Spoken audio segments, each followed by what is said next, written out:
Quelqu'un qui est à mes côtés, notre petit protégé, les jeunes du pouvoir, nous les accueillons avec beaucoup d'amour et puis tout sa matière. Merci. Pour les Congolais, ils ont besoin de babo solo.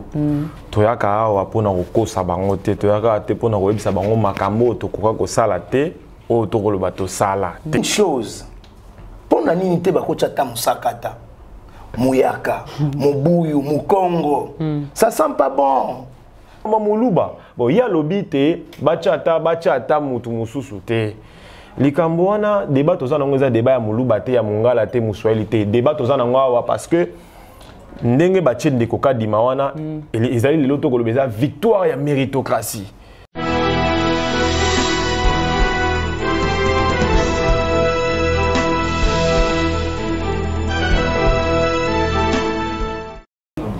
Entérinement au Denis Kadima, dossier Bukangalonzo, affaire RAM, les élections de 2023, il y a un cause à CG Nabiso, il y a émission Nabiso, il y a le Congo Nabiso. Le quoi bopé sa biso confiance, topé simno bambo tebele, bisika boza bozo landa biso, nazanga mon côté lelo, naza encadré, bien encadré même, na batumine na mboko o ba osala honneur ya mboka oyo. O natangi kombo coordinateur ya DIJEC. Monsieur David l'authentique les vrais, et puis communicateur il y a PPRD Bandeko Balandi lelo tozo lobela likambo etali kadima ndena uti ko lobane bandeli à travers bango to ko découvrir makambo etali dossier ya Bukangalonzo, makambo etali élection 2023 et puis affaire RAM. Bonjour monsieur Thierry Kidia. Bonjour madame Blanche. Très heureuse de vous retrouver aussi. Vous avez honoré notre invitation. Je suis très flatté de participer à votre émission, surtout dans la notion de la congolité. Je suis très fier d'être sur le même plateau avec mon frère de l'UDPS et avec vous, CPI, Congo, Progrès International. Je salue tout le monde, beaucoup de respect à tout le monde, beaucoup d'amour. Nous aimons le Congo. Nous allons discuter pour l'intérêt du Congo. Vous avez vraiment en forme, Lélo. Vraiment plus qu'en forme. Parce que ça sent déjà qu'il y a quelqu'un qui est à mes côtés, notre petit protégé, les jeunes du pouvoir. Nous les accueillons avec beaucoup d'amour et puis tout sa matière. Merci beaucoup, M. Thierry, pour l'attaque. Monsieur l'authentique, le vrai bonjour. Bonjour, Madame Blanche. Et c'est moi qui pour retrouver au lycée pour expliquer bien. Bah Congolais bah yo kaki le lengo expliquer biso likambara et lelo to zo sous vraie précision dans deuxième précision pour en faire yaram. Bonne vie monsieur l'authentique le frère. Nous autres ali makasi na CP lisusu na invitation na mukoma lelo pour ba Congolais baza na besoin baye babo solo. Toyaka awa pona kokosa bango te, toyaka te pona koyebisa bango makambo tokoka kosala te, o tokoloba tosala te. Toyaka pona kolakisa na ba Congolais te, makambo kotambola lengekani, mboka kotambola lengekani, makambo esengeli toyebisa bango abosolo pona lobi na bango ya malamu. Ndenti na bozalisi na biso na wesika pona yango na tondi o lisusu po to pesinga lisusu ndingisa ya kotalisa na baimboka ete. Merci beaucoup. Mboka kotambola malamu elongo na son excellence Félix Antoine Tshisekedi Tshilombo Fachi Béton. Pembeni na son excellence Hakim Ley de l'Aigle. Oh, amen. Merci beaucoup. Tobandi émission na biso Bandeko Balandi. Ponanga bakoka kozwa tande ko kibasa. Oh. Bacha est président Seni. Parce qu'il n'a pas de compétences. Fiko ponani, ponani mais c'est Denis Kadima a déjà travaillé dans ces bâtiments. L'olenge ici il est là un bâtiment, peut-être vous n'avez pas cette information. A travailler à na Seni. Nasik et si ka Seni zali ka les Arabes banque commerciale zaïroise. Banque du peuple, vous avez 2 minutes, hein? 2 minutes pour expliquer. Banque du peuple, banque commerciale, à Salawana. Banque Zalara, les sous-soutés. Ça fait que l'État n'a pas beaucoup de banque. Basali. Bon, ce qui va passer, c'est bon. Pour moi, le président de la CENI a Kouta na Congo ici, Kanyonso. Pourquoi seulement Moluba? La première question. Kambonga tozobe banano yango wana puisque na CENI na bino pe bolandi ça qui peut na expliquer que bien émission uté koleka. Bolandi ça qui peut ba bino ba swali to mona pourquoi pas yozo boya kota ya IDPS ba ça peut poster na bango. Eza soni. Au moni pouvoir ya lelo et sangisi union sacrée. Union sacrée, c'est l'encre correcteur du vivant de Mobutu, madame. Ezaïlo kwa osakana nangote. Christian Mwando, mwana papa Mwando Simba. Vie Augustin Kibasa, mwana papa Kibasa. Mwana Boake Mazawana, mwana papa Liao. Il dépêche ya kitoko, sans couleur ni connotation. Mais c'est Tcheroza 2 minutes, faut au loba. Ou expliquer le clair. Kochakanga mbeli na kingo mingi te soki na lingi na loba po na yebi kozo kote la bato misu se kosa eloko te nga na loba kaka likambu oyo ya ndeko Kadima na Seni où yaza congolais chance sourire mais une chose pona nini te bakocha ta musakata muyaka mobuyu mukongo ça sent pas bon totambola na bipotina misute na banque gouverneur la banque tumba batu ba mati grade baluba seni cour constitutionnelle cour de cassation tribunal ya Gombe baza bande kona biso moi je n'ai pas un œil sur les baluba non mais tozo mona kaka kitoko exacté dans le sens que c'est pas coloré dans la géopolitique Joseph Kabila Tikaki en quittant le pouvoir Mabunda Équateur Tambo Mwamba Est, président Tshisekedi. Même majorité Zaki Bassa. Excusez, président Tshisekedi Moulouba. Vous voyez cette beauté-là, hein? Cette beauté-là nous a donné la conviction et les droits de faire confiance aux institutions. Mais aujourd'hui, quand on voit la coloration des institutions, le lingue est s'animer, l'objectif c'est quoi? Kouloutou Kadima. Alekisa, majorité, président de la République, n'a balié naïe. Na 2023, va comme majoritaire pour corriger l'affaire du FCC Cash. Ça, c'est de la rancune qui n'amène les Congolais nulle part. Nous voulons bel et bien.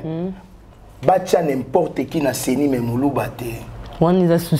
Cette histoire-là, je suis David Kadima Zalawana, mais Ngoï Moulunda a été là avec le même système. 6 bandimi, 2 baboy. Quel était le résultat? Corneille Nanga a été là, 6 baboy, 6 bandimi, 2 bazui. Le Rolande Mbo Kanyaka Ekotambola na banda kouana nyonso. Chef de l'État Nangaï, président Tshisekedi, il est très mal accompagné. Ah bon? Je suis kabiliste permanent, je ne peux pas saper l'autorité établie. Ou bien on a makala na moto, état de droit exact, état de droit exact, dans le sens que respecte l'autre et qu'il te respecte. Le chef de l'État Tshisekedi, c'est une institution. Baki 2 minutes. C'est une institution. Mais cette institution, Maman Blanche, toko sapé en côté. Donc, dans le sens que pour Nangaï arrêter cette histoire de Kadima. M. David, coordonnateur social. Mais c'est déjà tout ça. Le problème est non. Comment c'est là? Congo est mounene. Tous en a un quota ébélé. Tous en a un territoire ébélé. Tous en a besoin. Merci papa. Mais yo kato. Naebi. Expliquez ce nom poussé non. Yo pona yo lingi. Donc. Kadimate. Tenga na lobi boy. Kadimate pona azam Geneviève Vinagossi. Ok. Qui est de l'opposition actuelle. Bazwata Kabange Numbi. Bazwata India Force. Bazwata Ndeko Oya Ebanité. Pas de problème. Batiaye, président Asseni. Pourquoi aiguille à chef de l'État, on me met kaka na ba erreur? Merci beaucoup, monsieur Tokyo. Pour naïe à lobby, Kadimate pour Azam Moulouba.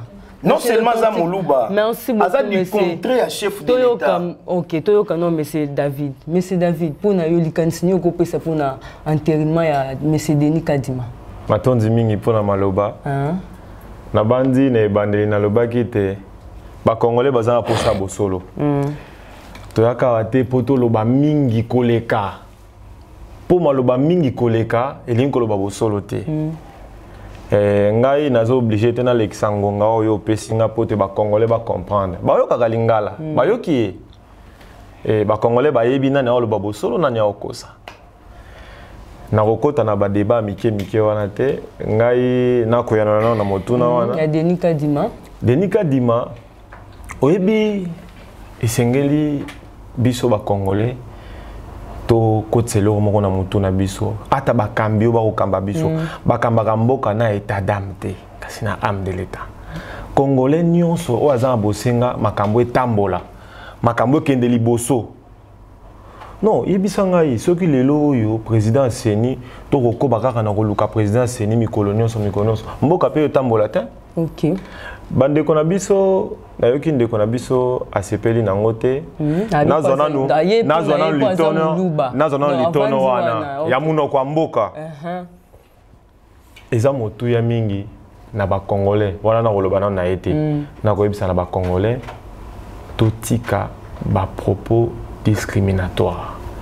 Totika discrimination wana ezali na kati ya régime ya bato bauti koleka na mutu na esali epasi koleka banani te bango bato bauti koleka mutu auti koloba bato pe perdre bato wana otangi kombo na bango wana ponga mingi na mutu ezali DPS na DGEC bato wana lokwa na mitu na bango ezali kaka ezali na mo ekolo moko ndezali favoriser omoni sikoyo comme osala bango pasi ezate tata mokonza mboka akochaka baluba te pona enterrement ya kadima te yoka pona enterrement ya kadima senge toloba ke processus ezalaki respecté ezalaki bongo na ba confession religieuse oyo biso nyonso toyebi lelo oyo ezali processus oyo tokokende tokomema makambo na ndenge ya état de droit na ndenge ya solo tokorespecte makambo lolenge elongo bani likambo moluba bon ya lobi te bachata mutu mususu te likambo wana débat toza nango eza débat ya moluba te ya mongala te muswahili te débat toza nango awa parce que ndenge batie ndeko kadima wana ezali lelo tokoloba eza victoire ya méritocratie. Parce que total expertise boyebi oyo eza na kati ya motu ya ndeko oyo na mayo etali maponomi ekotindika toloba te amérité ebonga wana po tomoni makambo esalami uta tobandaki te mais maman eza kaka moluba te boyebisanga soki ezalaki nde moto abandundu nde améritaki place wana ngai na ngai bapona nini kaka moto abandundu te na mboka na biso esengeli totika nano likambo wana ya kosala discrimination te et puis langage na ye azaki mwa brut na langage na ye akoka koloba bongo mais na lolenge mususu komanyola yango na lolenge mususu bakongole bayeba mais yebisa ngai pona nini kaka te ngai ye ozalaki korapele te pona nini koloba ta te ke bon tomoni ata badiplome ya ndeko kadima te mais koloba kaka pona ye muluba te non toza na mboka oyo toza biso nyonso ba congolais bikolo eza kili soki muyaka amérité pona nini te batie wana soki ye muswahili amérité po omoni na tango eleki wana na ba poste de décision ezalaki kaka swahili mitakubamba mitasema te tolandi te biso tokosala ngo na ndenge ya méritocratie ye moko komona tata mokonza mboka même ata na banomination bisika biso okomona makambo ndenge ekosalama ezali bato oyo bamérité bato oyo baza na expertise tata mokonza mboka akosala nanu mpo esengeli abimisa mboka na libulu oyo bango bakotisa alors mpona kobimisa mboka na libulu oyo bandeko oyo bakotisa mboka na biso ekota na se ya libulu makasi esengi bato baza na expertise baza na mayele ya kopesa biyano ba solution na ba secteur wana yango moni mwana mboka Denis Kadima a répondre na profil wana pour na expertise na ye et puis makambo esalami lolenge elongo bani na ba confession religieuse to moni bino nyonso moni ba congolais ba moni eza tina te to kokosa ba congolais awa na TV oye olobite bon na kende kuna na kende kosa bango le quoi déjà tout ça déjà moi 3 ans depuis to longo na pouvoir ba congolais ba komo bosa na te to bosa ni te ba makambo na bango nyonso masala sala sikoyo limbisa ngai na bakisalika moko na o tukoloba tukela minute mukefo eba oyebi na Congo awa bato pena ba bomi mboka oto yebi ke corruption ezaka nango partout ya ko beta lisola kanyaka awa zata na sonité te alobi likambo wana sengeto ya nola ye toza wana toza na likambo ya Denis Kadima toza wana kasenge kopesa ye yano kotalisa na ye ete bato bamemi corruption na mboka oyo lelo oyo partout corruption kaniaka nde komi lokwa lipa ya mikolo nyonso baklisto basambelaka tata apesa biso lipa ya biso ya mikolo nyonso bato bamemi corruption na mboka oyo esali bandeko oyo ata na soni te ya koloba te kaniaka etambolaki lelo oyo administration na biso ebebisami mpona kaniaka nyonso na pete mais tika na suki sana koloba boye na o etali likambo ya Denis Kadima mboka esengele kende liboso mboka esengele kende liboso na comprendre souci na ye eza kaka ya moluba te souci na bango ba congolais te yoka souci na bango ba congolais sengeli bayeba yango souci na bango ezali kaka likamba moluba te mungala te pona kati na bango baluba baza bayaka baza baswahili baza bayombe baza mais na comprendre souci na bango ezali te makambo wana esengelaki eumela pour 2023 élection ezala te bango baza bao se faire élection te pour nanu ba se préparer te ba se préparer te bango bazozela contre bango bako se faire élection parce que nous oui que est-ce que bike bango nanu toko koma pe na litono wana élection oui que bango ne baza nanu bazo se préparer te pour l'élection bazo se préparer pour la contestation donc bao bongisa penza minoko na bango pour ba contester l'élection le baki la fois passé que baza déjà prêt ba dans candidat la pas tant comme candidat même balo bike est-ce que bike mbalo élection to kende pena bo solo ya nenga longo bani et quelque chose ezasu na ba liste tende bango ba note na ba liste wana te mututel mina sema nduku pas de problème tous en wana te monsieur David merci beaucoup to côté ce qu'on a fait ram et loko o ezolelisa ba congolais ba congolais bazolela na pasi to sinon ne loko te misala pasi makamyo so pasi mais l'état congolais et ce ko bakisela biso lisusu mkamyo susu ya ram maman za na mboka kuna na mbongo te moi 500 francs ya crédit che boyibie moi eloko na che boy ekei asala boy ekei ba congolais bazolela pona likamwa ram monsieur David l'authentique yo mtoza coordonnateur ya DGEC o aza moza pembeni ya ministre Kibasa ozo bani ozo pesa nini ozo répondre ba congolais nini pona likamwa faire ya ram oyebi ke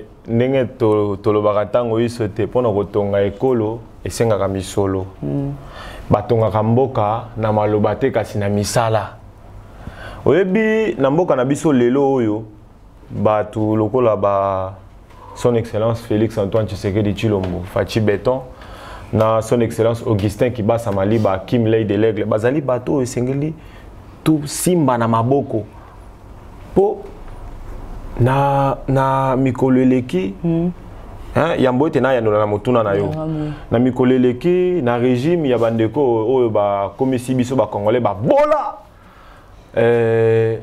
na secteur numérique ya télécommunication atali bongisi moko motuye alaki te likanisi moko te okosala likambo ya sika mpona kotombola secteur wana yalaki te lelo oyo mwana mboka Félix Tshisekedi alobi ete akomisa pe secteur numérique moko ya ba priorité pour ete esengeli ba congolais ba bango te esengeli ba congolais ba ebate secteur ya télécommunication pe nouvelle technologie ezali bongo moko ya ba secteur ezali transversal ezali bongo ezanga limite kota bisika nyonso toko négliger ngo boyete ram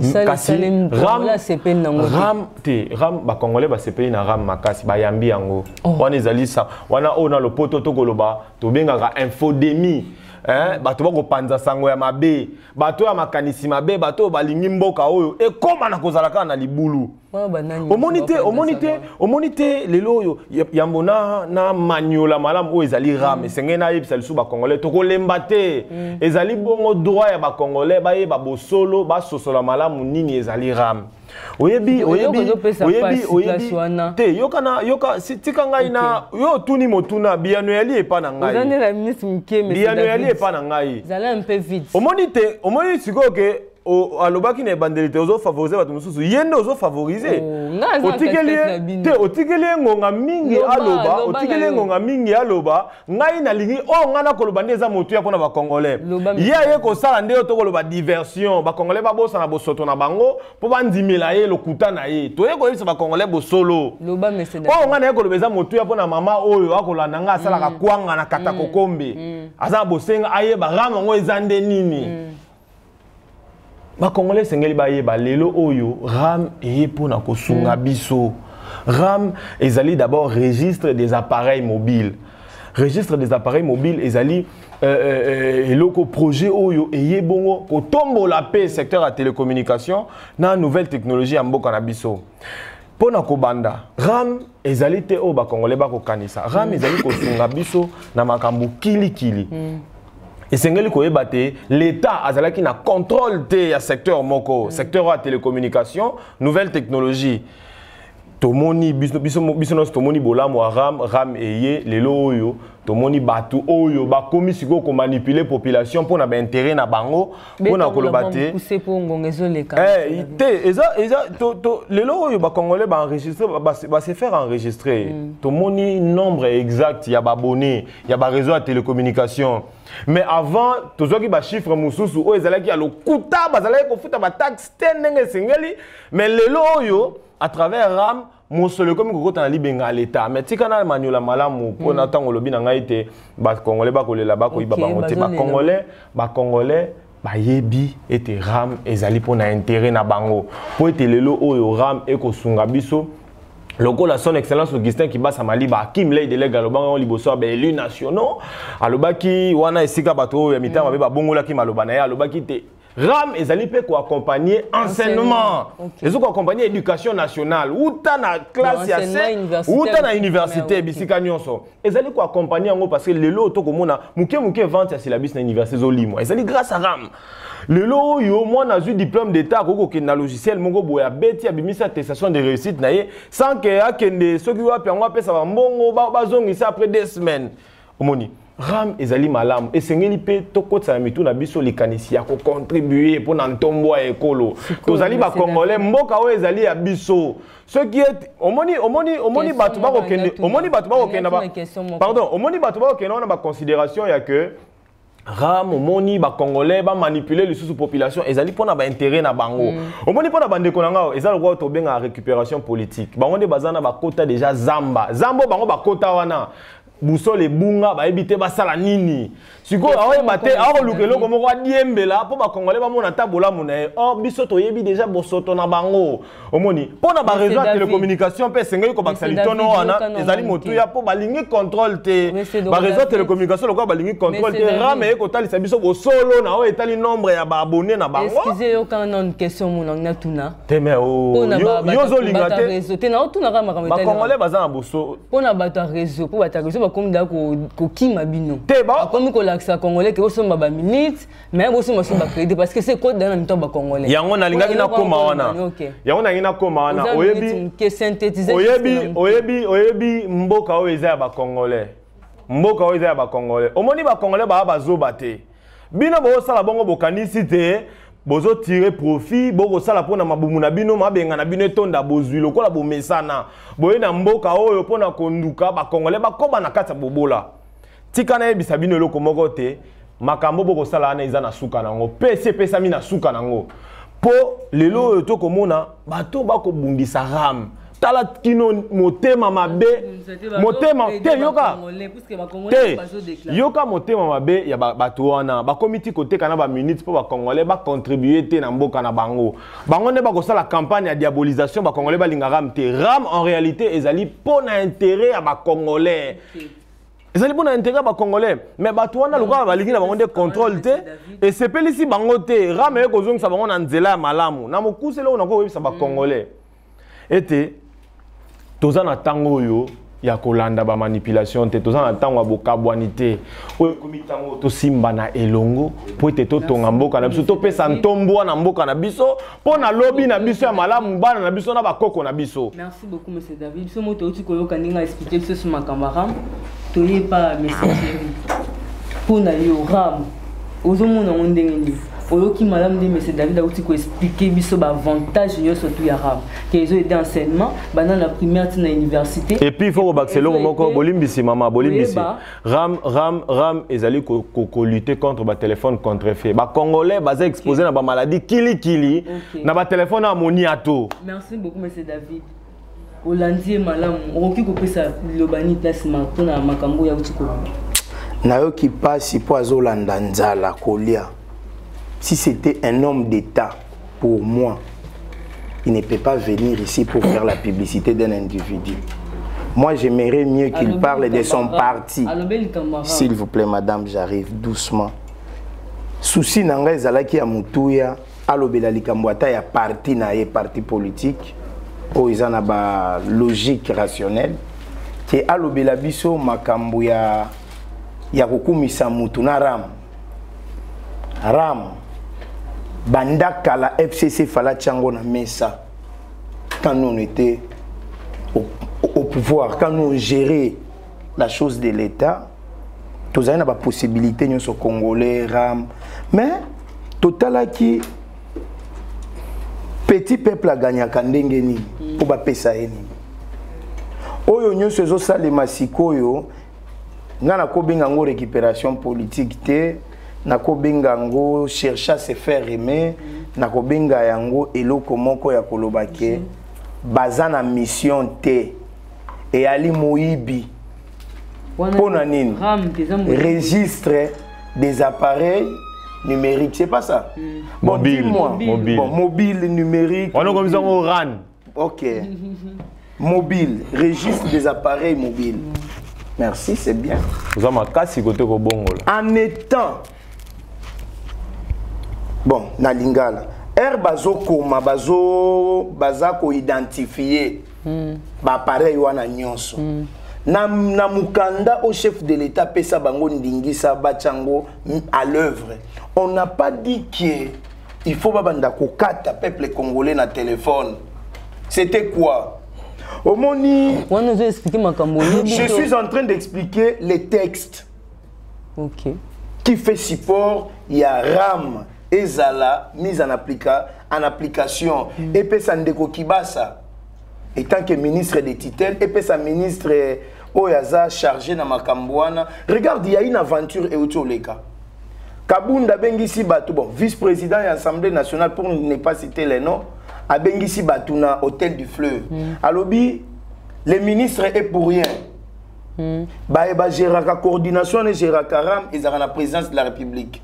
Le lendemain, le chef de l'État va désolidariser cette entité à la présidence de la République, na ministre des Titels. Bon, cette aventure-là, profite à qui?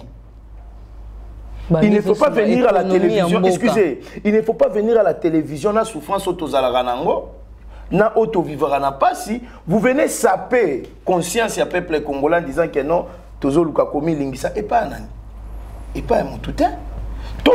Natindi autant à loi. Natindi autant à loi numéro 014/2002. Il y a 16 octobre 2002. Où ils ont fixé bon création à RPTC. Kende autant en bien c'est David qui a expliqué non ok. L'art des faibles, c'est la violence. Quand quelqu'un devient faible, il ne sait plus où piétiner. Moi, j'aime du ceci. Je vous ai laissé le temps de parler, mon cher. Laisse-moi. Maman, s'il vous plaît, monsieur David.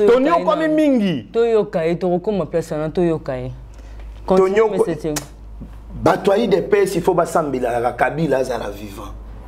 Oh. Sans Kabila, ces discours ne seraient jamais à nos côtés. Sans Kabila, sans Kabila, nous avons des Congolais d'origine aérienne. 2 minutes, 2 secondes, la République est il faut voyager. Avec quel argent? Sans Kabila, les Rwandais, vraiment, je me suis dit. Mais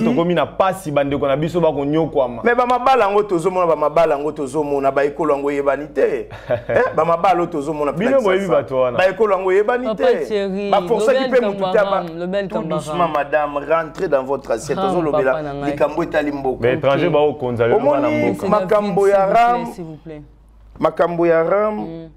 Nous aujourd'hui, dans le 21e siècle, nous avons tous un retard numérique. Le lingue d'abord, le téléphone est côté la awa. Qui est l'autorité habilitée pour contrôler le réseau côté ça bien tout ça mabé? Récemment, tout ça, na moi Mikila Libanda, na mona Technoté, na mona Itelte. Si c'est le gouvernement Kabila, pour nous c'est Pélissaé. Si na règne à Kabila Joseph, nde ba téléphone en écoute kibino boye. Quelle est la monnaie d'échange? Ya liboso il fallait ba salanine. Stop Itel, stop Techno, stop boy, stop boy. Nous avons la poste. Tous en Inde na Bombay na 2011. Bon babinga en Mumbai, ancienne appellation eza Bombay. Nous sommes à Bombay, arrivant à Bombay, tokuti tata. Maman on a habité sur ebi mutu babinga tata. Eza na tata mobile. Ils ont un tata téléphone, ils ont un tata mutuka ya l'État, transport à l'usage public. Tous ont un tata transport public. Et puis tous ont un tata, il y a matériel nyons yandako. Biso tous ont un OCPT. et toza na poste pesa mukuse monsieur Thierry malembe madame oyezama ya mboka monsieur David Aouti. Moi je ne réponds pas à David. OK, j'éclaire le peuple congolais. Okay. Ne me pose pas beaucoup de questions pour bon heureusement ngapé qui m'a raté. Continue. To comme na Bombé totali lolenge, c'est là où l'idée est venue. C'est là où les projets salemaki. Bango nan bayete. Bango ta solo bazan na ba négociation privée dans le noir. S'il vous plaît madame. Ram et banda pa na bino. Ram c'est le premier ministre Adolphe Muzito en 2012 qui a initié ça. Quand il était premier ministre. Maintenant le problème c'est quoi? L'applicabilité jusqu'aujourd'hui, l'essai. Il y a vie quotidienne à Congolais. Il n'est pas en mesure, s'il vous plaît, non, s'il vous plaît, madame. La vie, les Congolais d'aujourd'hui n'est pas en mesure de se prendre en charge, de s'auto-prise en charge. Il y a Kolia, Kolata, Komela, Kokende classe, na Kofutaram. Te, Waneza Mouibi. Pourquoi nous ne pouvons pas laisser les gens d'abord améliorer l'assiette de ces Congolais? Côté la Congolais d'abord et le Wakoli à malam. Kofuta e malam. Si mande okata e mbongo pesa ka yete okata e ozanani. Ata to komi ko sala kisango parce que nazo sala nan bongo te nous. Nous nous disons nini? Exact taxe madame. Exact. Si quelqu'un vous dit que Ram est un taxe, exact taxe. Regarde d'abord ce qui se passe. Quand quelqu'un achète les téléphones, Mbongwana et Koligare pas. Alekisi minutes na ye, alekisi minutes na ye. Soyez à l'aise. Alekisi minutes. Soyez à l'aise. Mbongo et Kokota na l'État. Quand nous achetons les unités, les réseaux ont un contrat synalagmatique. C'est un contrat de part et d'autre. Donc, et que flèche aller, flèche retour. L'État gagne quelque chose. Bah, tu as imprimerie, oh, bazalaka abonné. Bon, on a bango kubima. Quand on a 500 francs, il y a 25 unités. Bon, si et seulement si, moi je pense qu'à la place de tout ça, l'année, bah, attaque. Il faut te expliquer, peuple congolais, quel est l'intérêt du peuple.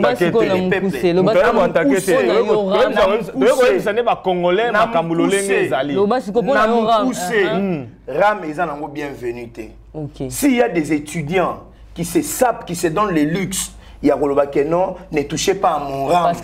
Moi, j'ai étudié au campus, à Kinshasa, ici. Depuis qu'on était au campus, j'ai un petit obimi, Wi-Fi est à refaire. Wi-Fi est à refaire, côté bibliothèque, il y a campus. Si quelqu'un veut étudier, c'est habilité dans la bibliothèque, Wi-Fi est à refaire. À la faculté catholique,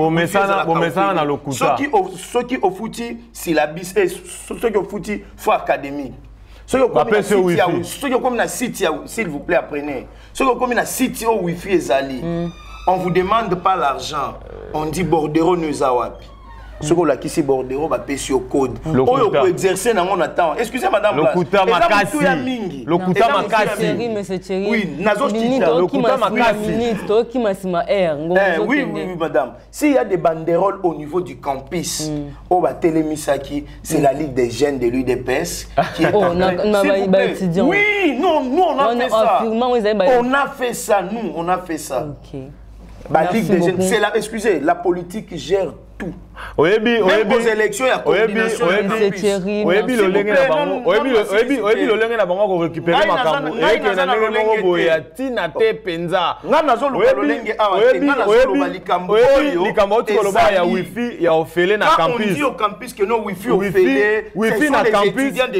Ce sont les membres de l'UDPS ou les gens que l'UDPS a envoyés là-bas. Comme des Congolais qui étudient, enregistré comme maman de peste. Maintenant, à nous, c'est ceux qui étudiants à Talisi Bola Mouyaram. Ceux qui étudiants à Talisi Bola Mouyaram, les Sungaï, les Lossi, la mission dans les sous-étudiants, liés à commission à Batabata de peste. Pendant qu'ils passent à Batabata de peste, étudiants ont souffert, l'IDPS a soutenu la action.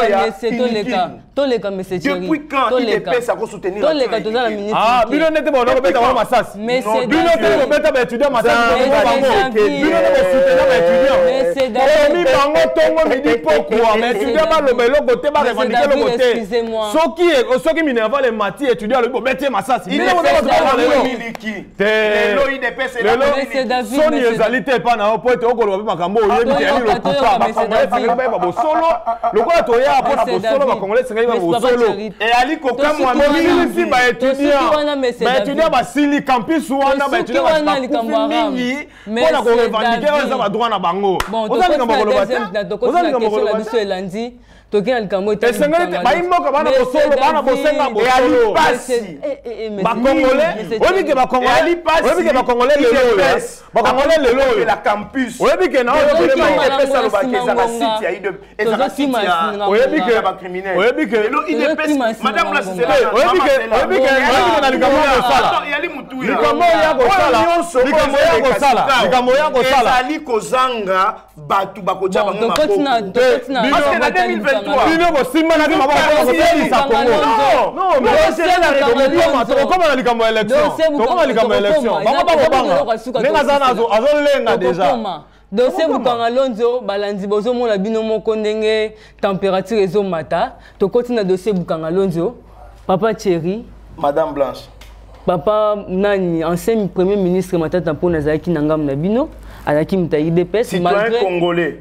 Malgré aouté ko quitter bino il y a pas longtemps mais acquisé. Bon à cette déclaration qu'a quitté PPRD. Il y a posé Pelissa. OK, pas de problème. Mais aussi tu as quitté déjà PPRD. Mais tu as carrière de ces Bukanga Lonzo o ezaki na reine na bino pendant reine na bino. Ba akquisé allié ba million. Babomi Congo. Déjà là, j'ai fait ça qui me sonne déjà lettre na parquet consulté et on déjà la semaine prochaine. Mais c'est David s'il vous plaît.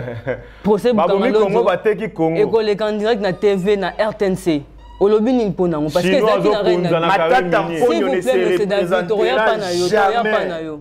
À cette cour qui empoisonne les gens. Ouloutou a été mis en détention préventive. Non, s'il vous plaît, madame. C'est pas un fou. Ok. Tous en a hôpitaux dans la ville de Kinshasa. Il a bien dit, peuple congolais, nous avons été empoisonnés. Matata Mpogno n'est pas sain. S'il a volé, l'État n'a qu'à faire son travail. Ok. Pour un dossier, sur toutes les choses qui entraînent la gestion des Kabila. Ceux qui sont venus aujourd'hui, qui sont incapables, que Sombelabi soit caché la troisième vague. Mais ils viennent nous voler encore l'argent et ils cherchent comment enfreindre les gens qui peuvent faire les contrepoids en 2023. Les calculs, c'est quoi? Il n'y a que Matata qui a fait ça. Matata, dans notre plan, nous savons, on est en train de cibler qui, on cherche qui et qui fait quoi. Gilles Alingueti fait que son travail. L'ancien premier ministre Adolphe Muzito, l'ancien premier ministre Matata Mpogno, Gilles Alingueti, c'était des inspecteurs aux finances. Gilles Alingueti a choisi la carrière. Naye, l'inspection aux finances, bande commission sous Baké Wapi, Baké Koussa la carrière politique. Maintenant, le problème est Likambu Yamutu Eza Wapi. Ce qui, le sénateur Matata Mpogno doit aller en justice pour donner ses supports liés à la gestion. Mais je me souviens, parce que j'étais là ce jour-là, jour à lancement, il y a Bukanga Lonzo. Le Premier ministre a responsabilisé le ministre de l'Agriculture qui est vivant. Naba entité immense au Ezalaka, Sima, il y a Boloni Bilanga, Bapia Bango Maboko, Nabandeko Afrique du Sud, Babandi Kosala. Babandi Kosala. Ce qui résultait à la quitter. Ce qui tolia qui lisango Bukanga Lonzo te na Robingangoni ndezalaka hein partout ébélé. Ce qui est salema qui ébélé te. Ce n'est pas la faute à Matata Mpogno. Parce que herba kokanga babiloko babengaka ba machine et pas tamak parce que les gens ne savent pas. Batu ba éviter. Parce que ba apprendre dans plateau te. Ba ya ko apprendre te ba na matière. Bakanga tamak à salaka prison pour l'année. On a trouvé comment il va tamak? Excusez. Et va un peu rapide, un peu rapide. Matata Mpogno n'a jamais été la garage. Il y a Bukangalonzo. Matata Mpogno n'a jamais géré. Excusez madame. Oui, non, je Zéla. Matata Mpogno atikala kozala na garage à Bukangalonzo. Mais boy ba libulo bokoti simboka oyo. Nzamba rotuna rabino mukolo ezali. Azwaki. Nzamba rotuna rabino mukolo ezali. Ministre a pas tie batu nyonso nde bande bango. Ezali comme Matata Mpogno te. Non, ezali comme Matata Mpogno te. Ministre de l'agriculture. Pourquoi lui de PES a peur d'aller aux élections, Matata candidat? Parce que la finalité, c'est avoir peur de Matata Mpogno pour lui coller un procès qui ne soit pas lisible. Non, c'est là.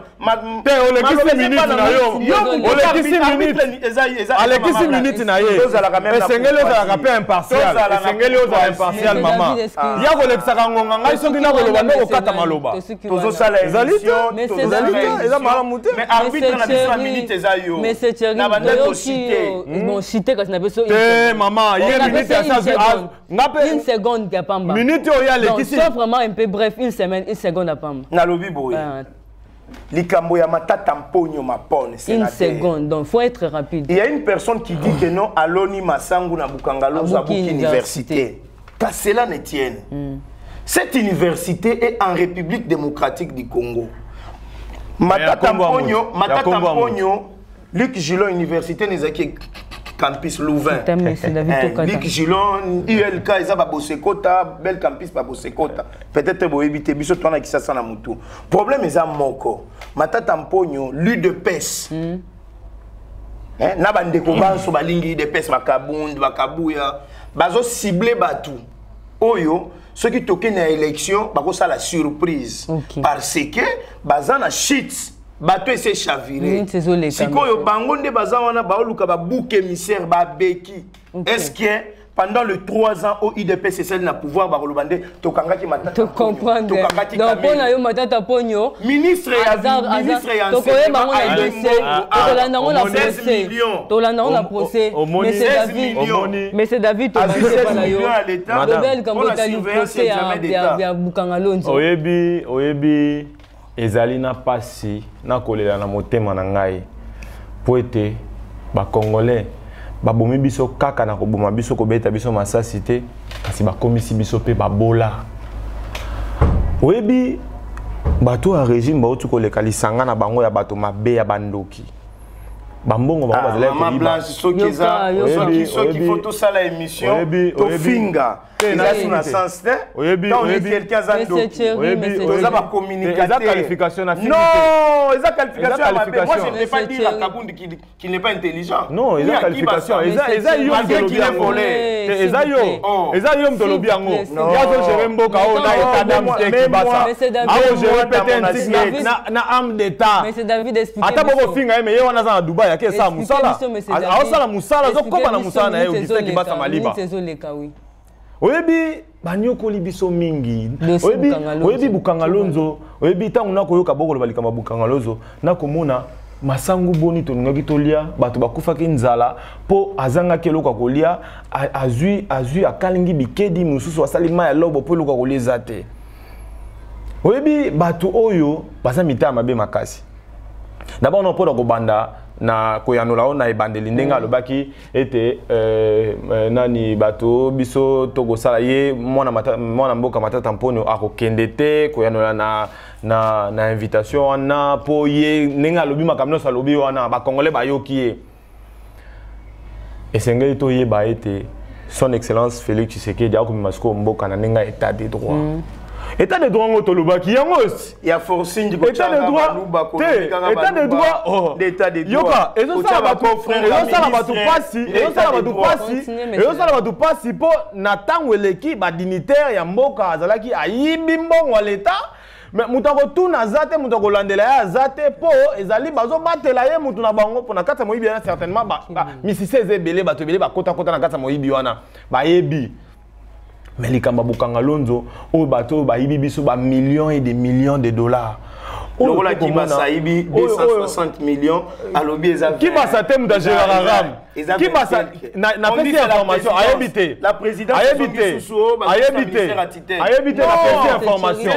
la petite information APTC n'est que Gérard Ram APTC ils ont pas la présidence la présidence la petite information azongi si on a la petite information bazongi si APTC na omoni agolukangana abosa makambo sengene ba congolais et sengene ba congolais bosolo na o etali moyibi ya mboka oyo bato bayibi biso tango molai makambo bukanga lonzo nenga zana asi abungi nzela ayibite lokwa sala po nenga za ba congolais ba oseka etanga oloba makambo wana makambo abukanga lonzo esali biso pasi mingi parce que tomoni lolenge kani ndeko oyo ayibi mbongo wa leta ka ndeye moka lobite aloni masangu ebotele université pour mbongo wana ebimisi ba millions et des milliers bimaki na mbongo wana o et profiter na ba congolais te et koti na mabenga bato lelo université tongama et yazo ba université tanga ba koma ba université certes ça na kombo matata mpone mais ya l'état eza ya mutu eza individu l'état a ko bénéficier na meilleur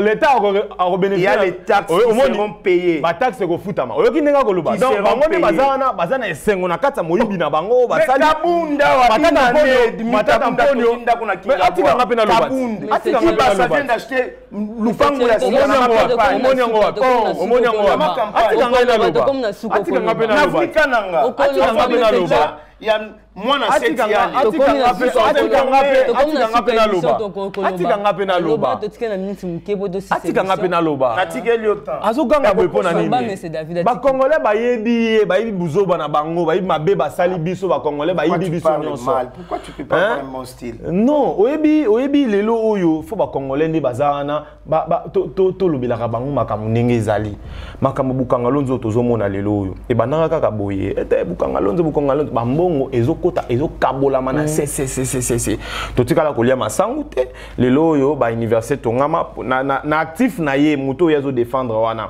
atikala kotonga université moko te public ya l'état atako tonga te ma atako réhabiliter s'il vous plaît omona mutama be yo tikanga ina loba etala excusez-moi oyebi lelo tala oyebi que même procès wana ba congolais bakoya wana oya kotala moto ayibi bango tango mulai OK merci ba congolais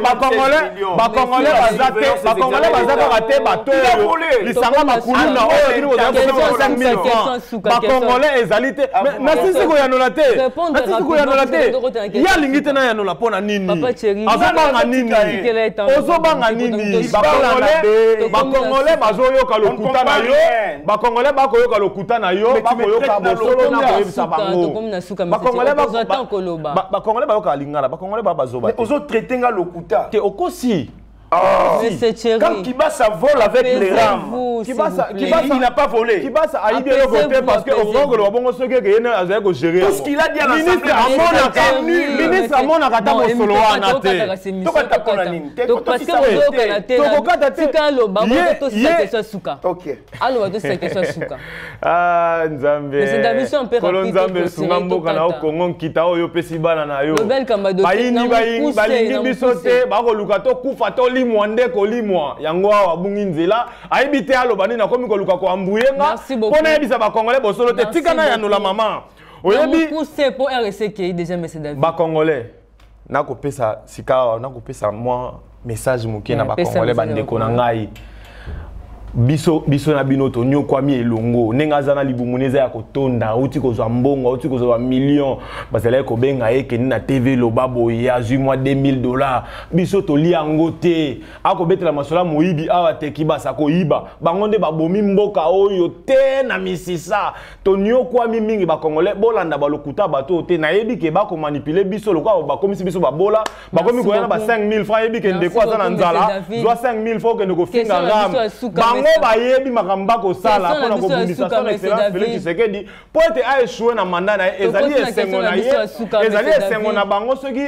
Fachi Beton a échoué bango ba ko luka na échoué po ete ba ko kana bango to gagner te to clôturer wana bo ça pèse muké to continue la dernière question sur élection 2023 En tout cas, ici, je serai très strict. Ceux qui vont déborder ton quartier mission brusquement.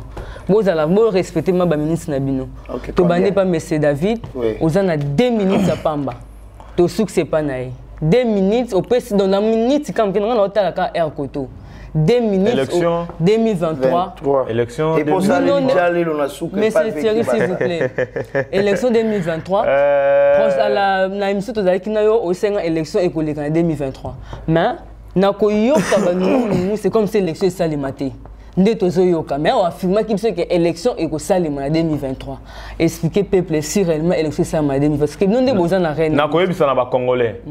Vous avez 2 minutes. Son Excellence Félix Tshisekedi a respecté les sous-constitution. Oyali mobekoli kondi amboka na biso. Azali na bosenga ete toto sato koba to vandi samana limemia ya mibeko. Yango na lobité mokonza mboka ko respecter constitution na 2023 élection kozala. Pe biso UDPS ki basa. Tozali bongo komilengele. Kaka lokola ndeto ko kendelelo oyo mokambi secrétaire général na biso azali tango nyonso na ba mission ya redynamisation à partir okende ko implanter parti kalaté to monaki bilili ya Kasai to ko mona kalaté na Tchela ba okende lisusu pona ko redynamiser parti toza komilengela tozali bongo pene ya base na biso po ete na 2023 to pesa son excellence Félix Tshisekedi majorité parlementaire pe yenda ozala président de la République lisusu na 2023 po ba congolais na nous to lembi ete toza na posa na ye atombola mboka oyo posa na libulu makasi. Et qu'on peut ça pas c'était dans Congo bazo les makambaram et tout ça. Et puis ça pas c'était ninge et puis ça pas si lolenge kani élection tata mokonza mboka lobite ya koto sa mobeko likondi élection liko ba élection kozala élection kozala biso to lingi yango tozo zela yango po to si to milengeli bango bazo banga bazo zela ne ba contester po ba pesa ka bato ba mbongo po ba voter bango ba yebi ke ndenge bazana ba kokana UDPS na makasi ya ko mobiliser. Yango na ndesengeli ba congolais bayela bino lisu 5000 francs na polo pour voter soki ba pesi yango lia yango me ko voter ne bato ba ko sala pour intérêt na yo to moni ndenge ba weleli ba poste to moni ndenge kuna ba komi na parlement ba komi ko luka ba jeep ba komi ko luka ba misolo ba défendre biso te bato wana mabe ba bundisi ndemboka na biso 2023 élection ekozala quand président Tshisekedi akozonga suna nina tata mokonza mboka ye akozonga lisusu Tshisekedi akozonga lisusu na mboka o mais c'est Thierry aujourd'hui pour la élection parce que la fois passée à Sirenga que beaucoup dans la élection 2023 pour beaucoup aligner candidat na bino aza Emmanuel Shadari pesa biso no idoko lo bani pour nango eza moi mingi na bateau baza agité si j'ai pas dans 2 minutes monsieur ata ceux qui si les messages dans les silité c'est un problème. Nous avons géré cette république pendant 18 ans. Nous avons géré la République. Nous avons de l'expérience des élections. Les élections, il y a gang à la télévision. Le cola IDPS qui basa babandine de redynamiser parti. Basa la redynamisation. Batika Shadari a gagné. Parce que le problème est clair. Topesi bango maboko. Moi expérience ya muke. Mutaza contester même na bango. C'est David Toyokae pour émission comme la expérience ya muke ya ram et la kisibiso comportement. Bango moko na ba wela. Expérience ya muke ya gratuité d'enseignement. Eza makambo za ki na constitution et la kisibiso comportement. Élection 2023. Moi je ne suis pas contre la manière dont bazo gérer. Nazana enquête oté pona ndeko kadima. Te ozana enquête olingi baluba te ozana haine contre baluba. Nazana enquête oté contre ozana haine contre baluba. Otalisi yango awa. C'est David tika loba mais enquête comme les suka. Moi si nanga ya za moluba. Okosi. S'il vous plaît monsieur David. Lobila Jintumba. OK. Za moluba mamu, hein? Mamu Jeanne. Élection 2023. Élection 2023.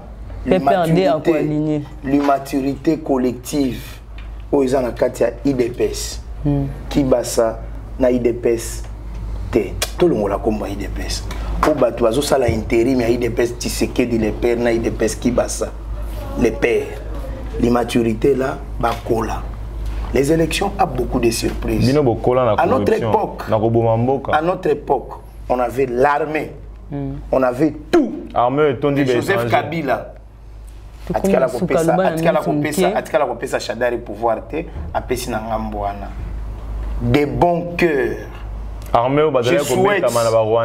Je souhaite bonne chance à tout le monde, ça étant que pasteur Et tant que politique, je souhaite à Emmanuel Ramazani Shadar coup sur coup. Tozonge la plan. Toke kozwa ba beki na ba fayi. So muta fingi mama na yo be zongi sela. So muta fingi mama na yo be zongi sela mama na ye. So mutu aibiram na mboka na biso ezali sous na tango te ya kokoya lisusu na kati ya libulu. David, merci. Félix Tshisekedi abimisa na libulu. Félix Tshisekedi abimisa na libulu. Et ko matape mboka na biso ko église catholique. CVB. Eza passé. FCC. La Mouka, nouvel élan, nous allons chasser l'IDPC et sa mécréance. Nous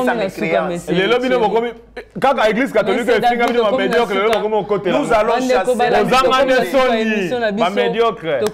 Moi je ne dirais jamais quelqu'un médiocre. Nous allons faire passer la médiocrité. Médiocrité, médiocrité,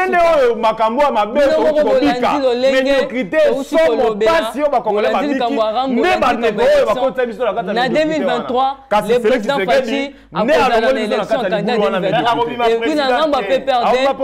Mais c'est Emmanuel Ramazani à cause de l'Angambu. Merci beaucoup. Vous continuez de s'abonner pour que vous ayez la émission à Bino. Et pas chérie, d'un peu d'avoir des caméramans à Bisso. Et puis, il y a Joe. Il y a Joe. Il y a Joe.